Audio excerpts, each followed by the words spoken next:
За өнөөдөр үндэсний статистикийн орооноос эдийн засгийн гол үзүүлэлтүүдийг танилцууллаа. Эхний улирлын хувьд бол хүлээлт үүсгээд байсан GDP бол одоо 2.4% өсөлтөд гарсан. Тэгээд өмнөх жилүүдтэй харьцуулаад харахаар өсөлтийн хурд нь бол мэдээж маш их саарсан байгаа. За хүн болгон л ярьж байгаатай уул уурхайн салбар бол агшсан. Өсөлт нь удаашрсан. Өөр ямар шалтгаан байсан? За нэгдүгээр улирлын байдлаар эдийн засгийн өсөлт 2.4%-тай гарсан байгаа. За энийг ингээд задлаад харах юм бол хоёр онцлогтой байгаа. За нэгдүгürt юу гэхээр таны хэлдгээр уул уурхайн салбарын эдийн засгт оруулж байгаа хувь нэмэр одоо 0.1% маш бага болсон, бараг нөлөөгүй болсон. Өөрөөр хэлбэл өнгөрсөн оны мүйтэй харьцуулахад энэ оны одоо уул уурхайн салбарын өсөлт бараг байхгүйтэй ижилхэн байгаа. За энд юу нөлөөлөө гэхээр нүүрс олборлолтын салбар дээр 15% агшилт гарсан. За нодлон нэгдүгээр улирлд 19 сая тонн гаруй нүүрс олборлож исэн бол одоо 16 сая тонн нүүрс олборсон байгаа. За энэ маань уул уурхайн салбартаа өөрөө хасах 6% сөрөг нөлөө үзүүлсэн. За энийг нөхсөн зүйл юу гэхээр оюут толгойн олборлолтын хэмжээ 50% нэмэгдсэн байгаа. Нэгдүгээр улирлын байдлаар оюут толгой компани 300 орчим тонн 1000 тонн зэсийн байж мэл үйлдвэрлэсэн байна. За энэ бол одоо өнгөрсөн оны эхний нэгдүгээр улирлд бол 200 мянган тонн байсан. За ингээд нүүрсний бууралтыг зэсийн байж мэлийн өсөлт ерөнхийдөө нөхөд уул уурхайн салбарт маань нийт өнгөр бол бараг өсөлтгүй шахав. Буюу эдийн засгтаа үзүүлж байгаа нөлөө нь бол нэмэх 0.1% буюу маш нэг бага байгаа. Нодлон үдэд уул уурхайн салбар маань эдийн засгт 1.91% эерэг нөлөө үзүүлж ирсэн байгаа. За эдийн засгийн салбаруудаас эерэг байгаа салбар юу вэ гэхээр өнгөрсөн 2 жилдээ харьцуулахад мал аж ахуйн салбар байна. За хөдөө аж ахуйн салбар оны дөнгөөр бол 35.6% өссөн байгаа. За энэ юу юм хэлэлгүй гэхээр малын хоригдол энэ жил өвөлжилт, хаваржилт харьцангуй сайн байсантай холбоотойгоор 98.4% буурсан байгаа. Нодлон эхний 4 сарын байдлаар 7.2 сая толгой мал улсын хэмжээнд хоригдсон байсан бол энэ оны хувьд бол 166 мянган толгой мал хоригдсон. Бараг хоригдлоо гэсэн. За тэгэхээр энэ хөдөө аж ахуйн салбар маань бол одоо эдийн засгийг нэмэх нэг чигээр одоо бас дээш нь татж байгаа харагдаж байгаа гэсэн. За ингээ ерөнхийд зургаар харах юм бол эдийн засгийн өсөлт маань оны эцэст 4.9% байсан бол нэгдүгээр улирлын байдлаар ингээд 2.4% гарлаа. За улирлын өсөлтийг харах юм бол өмнөх улирлаас нэгдүгээр улирлт 0.4% өсөлттэй гарч ийн.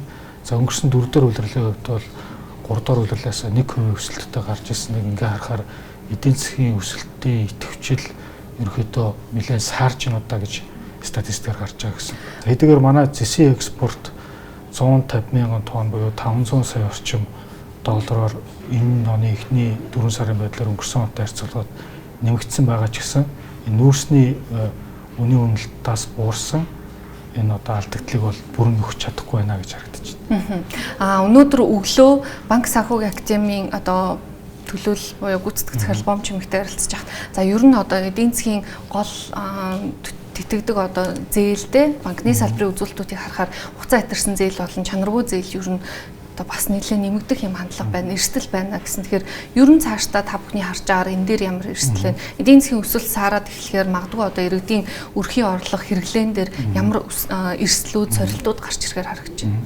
За үндэсний статистикийн орооноос хэд өрхийн нийгэм эдийн засгийн судалгаанаас харахад бол 24 оны байдлаар Монгол улсын нийт өрхийн 65 орчим хувь нь бол зээлтэй. За сүүлийн 12 сарын хугацаанд бол дунджаар 18 сая төгрөгийн зээл авсан, сард 1 сая төгрөгийн зээлийн эргэн төлөлт хийж байна гэдэг ийм статистик байдаг. Тэгээ гол авж байгаа зээл бол цалингийн зээл, хэрэглээний зээл, тэтгэврийн зээл болон одоо ипотекийн зээлүүд байгаа. За өрхийн орлого талтаа бол нэгдүгээр улирлын байдлаар 5.2% бодит өсөлттэй гарсан байгаа. За өмнөх улирлууд бол өсөлт харьцангуй өндөр байсан, 10% байсан. За өсөлтийн одоо эрчим өөрөө бас саарж яах гэж болж байгаа.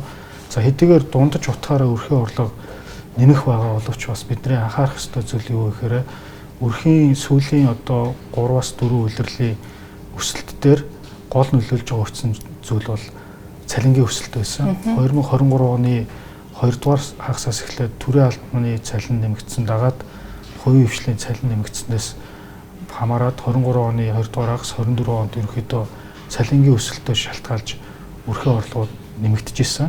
Гэхдээ бид нар суурьшлаар аваад үзэхээр ялангуяа хөдөөгийн өрх 2024 оны нийт дүнгээр бодит орлого нь бол хасах 4.9% бууралтайсэн малчтын орлого. За энэ юунаас нөлөөлж байна вэ гэхээр 23-24 он дараалаад Монгол улс зуд болсон.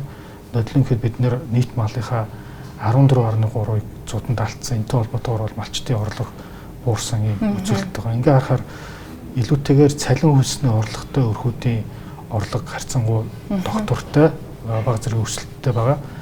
Эсвэргээр хөдөө аж ахуйн үйл ажиллагаа явуулж байгаа өрхүүдийн орлого бол одоо өнгөрсөн 4-р улирлын байдлаараа сөрөг за энэ оны 1-р улирлын байдлаар бага зэрэг өссөн ийм статистик үзүүлэлт харагдаж байгаа. За энийг зээл рүү харах юм бол банкны салбарын нийт зээлийн үлдэгдлийн 60 орчим хувийг иргэдийн зээл эзэлдэг. За 37 орчим хувийг байгууллагын зээл эзэлдэг байгаа. Тэгэхээр энэ юу хэлж байна вэ гэхээр сүүлийн ялангуяа 23 оноос эхлээд хэрэглээний зээлийн өсөлт бол нэлээд эрчимтэй өссөн. 30 гаруй % өсөлттэй өөрчлөгдсөн тийм. Урд нь одоо ойролцоо байсан бол одоо иргэдийн зээл илүү банкны системийн зээлийн үлдэгдлийн дийлэнхийг бүрдүүлж байна. За зээлийн өсөлт ч гэсэн өөрөө өндөр хэвээр байгаа.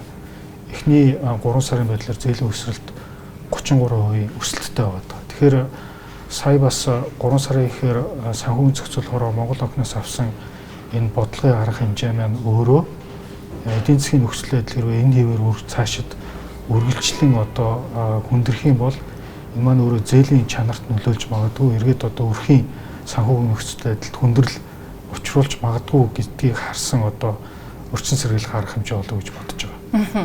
Өрхийн орлого дээр инфляцийн нөлөөллийг хасч тооцох юм бол бодит өсөлт 5.2%-тэй. Гэхдээ нөгөө дотоод тэмдэгтийн түнд эзэлж байгаа хувь хэмжээг одоо хэрэглээ талаас нь аваад үзэх юм бол нийт одоо хэрэглээний хувьд аваад үзэх юм бол бас өсөлт байгаа юм дээр. За өрхийн бодит орлого энэ оны 1-р улирлын байдлаар бол ингээд 5.8% өссөн. За хэрэглээ тал нь 5.2% өссөн байгаа өрхийн хэрэглээ. За яг дотоодын нийт цэгтүүнийг бид нар одоо эцсийн ашиглалтын аргаар гэж тооцдог. Ингээд харахад бол өрхийн хэрэглээ эцсийн ашиглалтын аргаар тооцсон дотоодын нийт цэгтүүний өсөлтөд бол 10 орчим % одоо нэмэх нөлөө үзүүлж байгаа. Нөгөө талаараа сөрөг нөлөө үзүүлж байгаа зүйл нь юу гэхээр хамгийн өндөр нь бол экспортын бууралт байгаа. Экспортын бууралтыг одоо үнийн нөлөөг арилгасан бодит эдийн засгт үзүүлж байгаа нөлөөг харахад бол хасах 11.3% нөлөө үзүүлж байгаа. За энэ маань нөгөө түрүү хэлдэг экспорт нийт дүнгээр 1-р улирлын байдлаар 14.1% буюу 695 сая доллараар буурсантай бас хамааралтай гэсэн үг. Тэгэхээр ингэж асуумаар байна л да. За инфляц бол ерөнхийдөө Монгол банкны зорилтын хүрээнд за бодлогын хөв бол 2.1%-аар нэмэгдүүлсэн. Санхүүгийн зохицуулахороо те зүгээс бас одоо зээлийг хумих чиглэлээр банк санхүүгийн байгууллагууд дээр ер нь одоо санхүүгийн салбарт бас одоо өрөө орлогын харьцаа гэх мэт үзүүлэлтүүдээр олж хангалтсан явж байгаа. Тэгэд яг энэ бодит бодлогын одоо нөхцөл байдлууд, шийдвэрүүд та бүхний одоо гаргаж байгаа статистикуудаас харахаар аль нь дээр нь хамгийн их цохилт өгч харагдаж байна. Ер нь зүгээр цаашдын төлөвдөр яг нөхцөл байдлыг яаж илүү одоо муутгах те сорилт дагуулах эрсдэл байна гэж харж байна. За ерөнхийдөө манай макро эдийн засгийн хувьд одоо байгаа хамгийн том эрсдэл бол энэ төлбөрийн тэнцэл байгаа. Урсгал тантсны алдагдал 1-р улирлын байдлаар 991 орчим сая долларын алдагдaltaй гарсан. Нийт төлбөрийн тэнцэл 616 орчим сая долларын алдагдaltaй гарсан байна. За энэ хэвээр одоо эх улирлуудад төлбөрийн тэнцэл алдагдал хэвээр хадгалагдах юм бол нэлээд хөндрөл гарах эрсдэл харагдаж байгаа гэсэн. Өөрөөр хэлбэл төлбөрийн тэнцлийн гол алдагдлын шалтгаан бол экспортын бууралт байгаа. За экспорт буурснаас шалтгаалаад төсөөхөд эхний 4 сарын байдлаар 14.4% буюу орлого тал нь 1.4 их найдаар буурчаад байгаа. Энэ дотор ерөөсөө хамгийн том бууралттай хоёр хэсэг нь юу байна вэ гэхээр аж ахуйн нэгжийн орлогын албан дотор 970 орчим тэрбум төгрөгөөр буурсан. Амнат буюу ашигт батнуулын нөөц ашиглалтны татвар 940 орчим төгрөгөөр буурчаад байгаа. За энэ нөгөө нөөцний үн буурсан. Хоёрдугаарт гадаад худалдаа экспорт буурсан, импортын өсөлт нөлөө 25%-тай явж ирсэн нь одоо 3.9% болж буурахаар аж ахуйн нэгжүүдийн борлуулалтын орлого дээр бол сөрөг нөлөө үзүүлж байна гэж харагдахаар байгаа.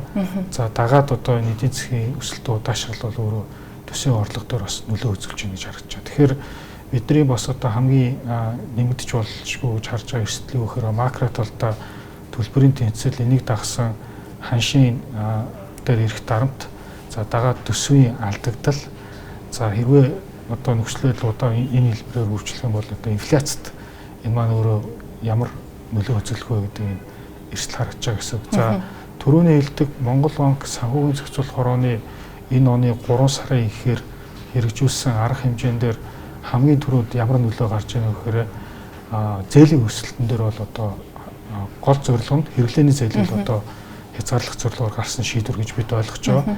За энэ маань статистик дээр яаж гарч байгаа нөхөр хамгийн түрүүнд автомашины үнийн өсөлт бол саарж эхэлж байна. Энэ маань өөрөө иргэдийн худалдаа авах чадварт одоо зээлийн өсөлтийг хязгаарлах замаар нөлөөсөн учраас эрэлт талдаа одоо хомж өгснөөр автомашины үнийн өсөлт дээр бол тодорхой хэмжээний хязгаарлалт оруулж байна гэдгээр бол статистик хамгийн нэгдүгürt бол илэрч харагдаж байгаа.